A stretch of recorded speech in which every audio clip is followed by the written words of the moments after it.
મારે એ બ્રાહ્મણ હારે 14 વર્ષથી સંબંધ હતો. તે સિવાય મારે સંતાન બારાની તકલીફ હતી, એટલે જસ્ટ આપણે કુંડલી તો દેખાડવા ગયા હોય પછી એને મારી ઘરના ઉપર તાંત્રિક વિધિ કરી અને એનું શારીરિક શોષણ કર્યું છે. અને એ સિવાય કે ધર્મના નામે ધતિંગજ કર્યા છે. મારું કહેવાનું એક જ છે કે હું તો હલવાઈ ગયો હતો એમાં, પણ બીજા ન સલવાય અને બીજા એની આટીએ ન આવે એટલે જ આ ઇન્ટરવ્યુ દેવાનું મેન કારણ જ એ છે અમારું.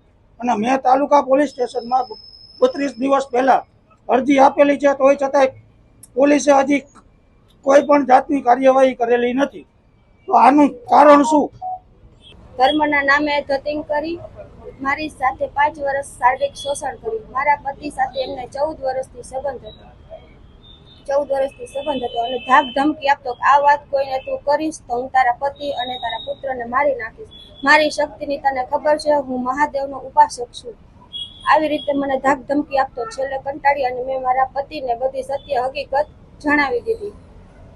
આ મુજબ અમે પોલીસને પણ એમના વિરુદ્ધ કાર્યવાહી કરવા માટે કીધેલું છે, પણ પોલીસ 30 દિવસથી કોઈ કાર્યવાહી એના વિરુદ્ધ કરતી નથી. રાજકોટ તાલુકા પોલીસ સ્ટેશનમાં અમે અરજી આપેલી છે, ત્યાંથી અમારું નિવેદન લીધું, તેને પણ 5 દિવસ થયા છે, ત્યાંથી પણ કોઈ એના વિરુદ્ધ કઈ કાર્યવાહી કરેલી નથી. અરજી આપ્યાને પણ 30 દિવસ થયા છે.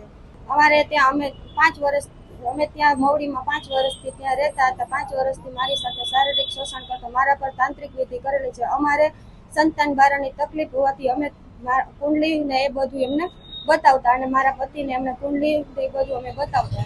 કલ્પેશભાઈ જોશી, મારા પતિને એમની સાથે 14 વર્ષથી સંબંધ હતો. અમને ત્યાં રહેવા માટે બોલ, અમે ત્યાં રહેતા એમની સામે 5 વર્ષ.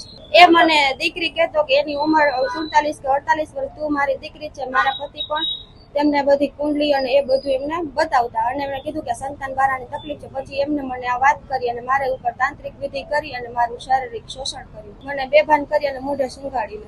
એટલે હું એમને કહેતી કે આ શારીરિક શોષણ ના કરો, છતાં પણ એમ કહેતા કે તને મારી શક્તિની અને બધી ઉપાસનાની ખબર છે કે હું કોણ છું અને આ બધી ભગવાનની ઈચ્છાથી જ થાય છે, ભગવાનની ઈચ્છા વિરુદ્ધ કંઈ થતું નથી. પછી મેં છેલ્લે કંટાળી અને મારા પતિને આ બધી જાણ કરી દીધી અને મારા પતિએ પોલીસ સ્ટેશનમાં અરજી આપી છે, રાજકોટ તાલુકા પોલીસ સ્ટેશનમાં. ત્યાંથી પણ અમને 30 દિવસથી કાંઈ જવાબ આપ્યો નથી. અમે મવડી ચોકડી પાસે સ્વામિનારાયણ પાર્ક શેરી નંબર 4 રહેતા, ત્યાં તે અમારા ઘરની સામે જ રહેતો. એને તાંત્રિક વિધિ કરેલી હતી મારા પર. પછી હું એને જ દેખતી